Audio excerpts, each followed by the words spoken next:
پنځه کارونه چې د کاروبار یا بزنس له پیلولو څخه مخکې باید حتما تجربه کړئ.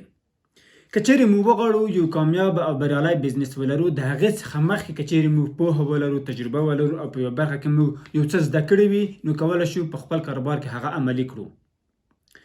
لومړنۍ دنده چې تاسو مخکې له کاروبار څخه باید ولرئ هغه د خرڅلاو دنده ده. که چیرې موږ وغواړو یو کاروبار پیل کړو، موږ خرڅلاو ته اړتیا لرو.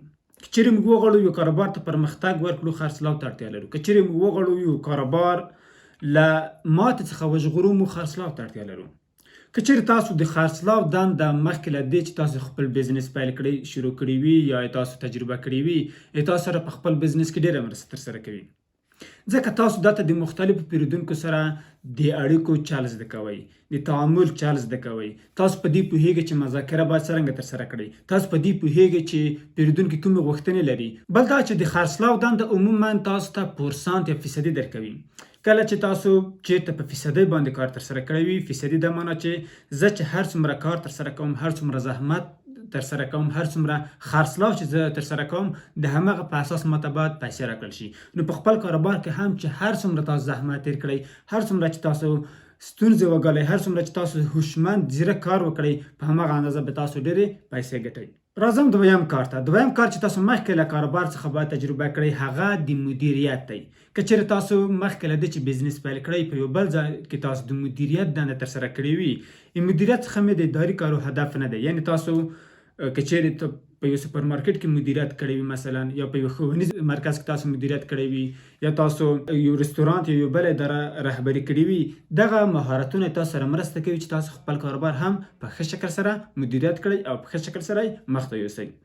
درېیمه دنده یا درېیم کار چې تاسو مخکې له بزنس څخه وکړئ هغه دا ده چې تاسو په یوه پخلنځي کې یا په یوه رستورانت کې کار وکړئ.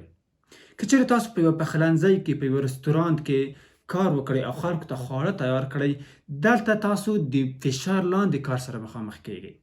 یعنې دغه فشار لاندې کار چې دی دا تاسو سخت مخته کوي، تاسو مقاوم مخته کوي. یعنې تاسو هر څومره چې د ستونزو حالت در باندې راشي، هر څومره چې سخت شرایط در باندې راشي، په هغه وخت کې تاسو نه تسلیمیږئ، ځکه تاسو په داسې یو ځای کې د کار تجربه لرئ چې هلته د سخت کار کولو شرایط دي.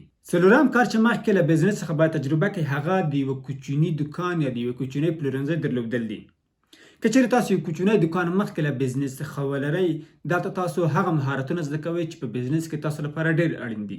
مثلا د پیرودونکو سره تعامل، ځکه په تاسو په پلورنځي کې یا په دوکان کې مختلفو پیرودونکو سره مخامخ کیږئ. مختلف خلک تاسو ته راځي چې څه شی مو پکار دي، او تاسو ته ډېر پیرودونکي راځي چې هغه خپل غوښتنې درته بیانوي چې ما څه شی پکار دی، کوم ډول شیان، په کوم کیفیت سره زه غواړم. دلته تاسو د بعضو پیرودونکو سره چې هغوی په قهر راځي، په غوسه راځي، د هغوی سره د اړیکو مدیریت، د هغوی آرامه کول هم زده کوئ. یعنې تاسو سره مرسته کوي چې په خپل بزنس کې بیا ستونزې ونه لرئ.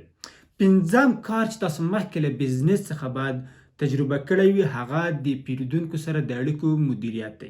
یعنې تاسو په یوه داسې ډپارټمنټ کې، په یوه داسې اداره کې کار کړی وي چې هغلته فقط د پیرودونکو سره اړیکې تنظیمیږي، لکه په مخابراتي شرکتونو کې کال سنټر، یا په نورو بزنسونو کې د پیرودونکو سره د اړیکو برخه. که چیرې تاسو دغه برخه کې کار ترسره کړی وي، دلته هم تاسو د پیرودونکو په غوښتنو، د پیرودونکو په شکایتونو، د پیرودونکو په ستونزو باندې خبر وئ او د هغوی سره مذاکره کولی شئ ترسره کړئ، د هغوی په غوښتنو باندې پوهېدلی شئ او د هغوی ستونزو ته کولی شئ په وخت سره ځواب ورکړئ، چې دا د تاسو لپاره په کاروبار کې ډېره مرسته ترسره کوي.